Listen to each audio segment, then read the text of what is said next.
नमस्कार। हम सल्तनत काल में कुतुबुद्दीन ऐबक के बारे में पढ़ रहे थे। कुतुबुद्दीन ऐबक का प्रारंभिक जीवन, उनकी प्रारंभिक कौन-कौन सी उन्होंने विजय हासिल की थी, किस प्रकार वो सुल्तान बने, ये सब हमने पढ़ लिया था।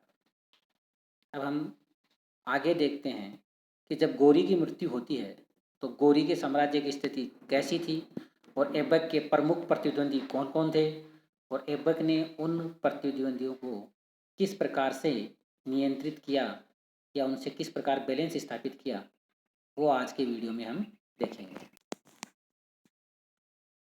गौरी की मृत्यु के समय उसके साम्राज्य पर नियंत्रण की स्थिति देखते हैं। तो गौरी की जब मृत्यु होती है तो हम देखते हैं कि 3 प्रमुख व्यक्ति हैं जिनके पास गौरी के साम्राज्य के प्रमुख भाग हैं।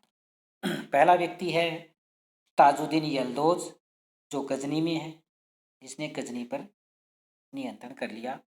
जैसे ही गौरी की मृत्यु होती है, ताजुद्दीन ये गजनी में था और गजनी पर इसने नियंत्रण स्थापित कर लिया। दूसरा व्यक्ति है नासिरुद्दीन कुबाचा। नासिरुद्दीन कुबाचा मुल्तान व सिंध में प्रशासन देख रहा था। जैसे ही गौरी की मृत्यु होती है तो मुल्तान और सिंध पर नासिरुद्दीन कुबाचा है वो नियंत्रण स्थापित कर लेता है। तीसरा व्यक्ति है कुतुबुद्दीन ऐबक। कुतुबुद्दीन ऐबक है, उसको भारतीय प्रदेशों का शासन संभालने के लिए रखा गया था गौरी द्वारा। तो गौरी के मृत्यु के बाद उत्तर भारतीय जो क्षेत्र थे उस पर नियंत्रण कुतुबुद्दीन ऐबक ने स्थापित कर लिया। इस प्रकार गौरी के साम्राज्य पर गौरी की मृत्यु के बाद तीनों ने अलग अलग नियंत्रण स्थापित कर लिया।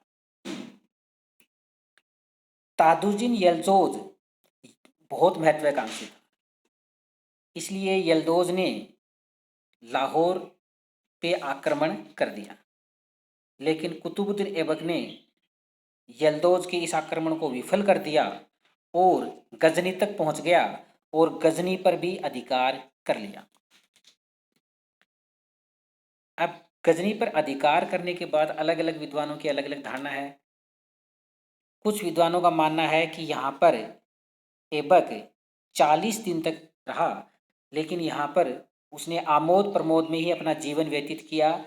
प्रशासनिक व्यवस्था या जनता के कल्याण के लिए कोई कार्य नहीं किया। इसके कारण जनता उससे नाराज हो गई और उसके कारण कुतुबुद्दीन ऐबक को गजनी छोड़नी। और ताजुद्दीन यल्दौज था, वो गजनी में लोकप्रिय भी था और गजनी के लोग यल्दौज को पसंद करते थे। साथ में कुतुबुद्दीन ऐबक के जो उत्तर भारतीय क्षेत्र थे उनमें अशांति फैलने लग गई, जिसके कारण भी कुतुबुद्दीन ऐबक को वापस भारत लौटना पड़ा। लेकिन इसका नतीजा ये हुआ कि उसके बाद कभी भी ऐबक के समय यल्दौज ने भारतीय प्रदेशों की तरफ कभी भी प्रयास नहीं किया कि उनको लिया जाए। अर्थात भारतीय प्रदेशों पर ऐबक के समय यल्दौज ने फिर कभी आक्रमण नहीं किया। अब कुतुबुद्दीन ऐबक ने अपना जो अभी अभी राज्य स्थापित हुआ है उसको मजबूती देने के लिए इन प्रमुख प्रतिद्वंदियों के साथ वैवाहिक संबंध स्थापित किए। कुतुबुद्दीन ऐबक ने यल्दौज की पुत्री से स्वयं विवाह कर लिया। ताजुद्दीन यल्दौज है, उसकी पुत्री से कुतुबुद्दीन ऐबक ने विवाह कर लिया। साथ में ऐबक ने नासिरुद्दीन कुबाचा से भी वैवाहिक संबंध स्थापित किए। ऐबक ने अपनी बहन का विवाह नासिरुद्दीन कुबाचा से कर दिया। तो इस प्रकार विवाह संबंध स्थापित करके अपने जो प्रमुख विरोधी थे उनको ऐबक ने शांत कर दिया।